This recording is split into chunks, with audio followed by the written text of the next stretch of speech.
उनका बेटा आईपीएल की टीम बनाता है और वे हमें कहते हैं कि ड्रीम 11 में टीम बनाइए। महाराष्ट्र विधानसभा चुनाव प्रचार में कन्हैया कुमार ने विपक्ष पर बोला हमला। लोकतंत्र को बचाना भी इस देश का नागरिक होने के चलते हमारा धर्म है। जिस लोकतंत्र के चलते, जिस संविधान के चलते आज मैं यहाँ खड़ा होकर के भाषण दे रहा हूँ, उसकी रक्षा करना हमारा धर्म है। अगर ये धर्म युद्ध है और धर्म को बचाने का सवाल है, जो भी नेता आपके सामने धर्म बचाने का भाषण देता है, उससे बस एक बात पूछना है, एक्सक्यूज मी सर, आप धर्म बचाना चाहते हैं, 1 मिनट आपका चाहिए, बस ये बता दीजिए कि धर्म बचाने की इस लड़ाई में आपका बेटा बेटी भी हमारे साथ चलेगा ना? समझे बात को?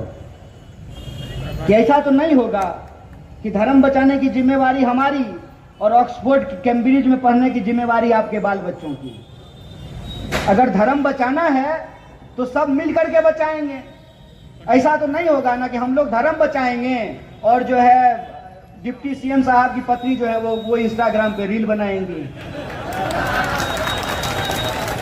ऐसा तो नहीं होगा ना, सब लोग मिलकर धर्म बचाएंगे। यही बात मैंने भाजपा के एक दोस्त को कहा।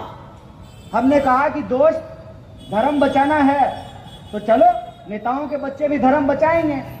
तो भाजपा का वो जो हमारा दोस्त था वो बोला, लेकिन योगी जी और मोदी जी को बेटा बेटी नहीं है। हमने कहा भतीजा है ना, बेटा बेटी नहीं है, भतीजा है ना। जैसा चलेगा ना हमारे साथ धर्म बचाने के लिए। होशियारी कर रहे हो सर, होशियारी अब हम समझने लगे हैं।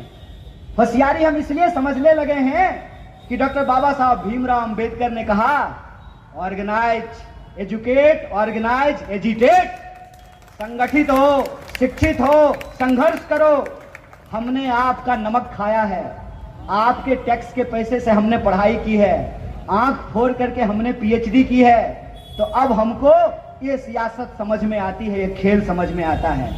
यह खेल समझ में आता है कि उनका बेटा बीसीसीआई में आईपीएल में टीम बना रहा है और हमको कहता है कि ड्रीम 11 पर टीम बनाइए। बताइए, क्रिकेटर बनाने का सपना दिखा करके जुआरी बनाना शुरू कर दिया है। अब हमको समझ में आने लगा है कि इस देश के अंदर चल क्या रहा है। चल ये रहा है कि बहुत आसानी से हम भावुक लोग हैं, हम भारत के लोग हैं, हमारी दिल में भावनाएं होती हैं। हमारी भावनाओं को भड़का करके, हमारी भावनाओं का गलत इस्तेमाल करके हमसे हमारा हक और अधिकार छीना जाता है। हमारे बच्चों का भविष्य खत्म करके अपने बच्चों का भविष्य बनाया जाता है। इसीलिए मैं आपसे कुछ मोटा मोटा सवाल पूछता हूं। कहते हैं कि देश की अर्थव्यवस्था दुनिया की तीसरी सबसे बड़ी અમારી તમામ માહિતીથી અપડેટ રહેવા માટે જોડાયેલા રહો S9 ન્યૂઝ સાથે।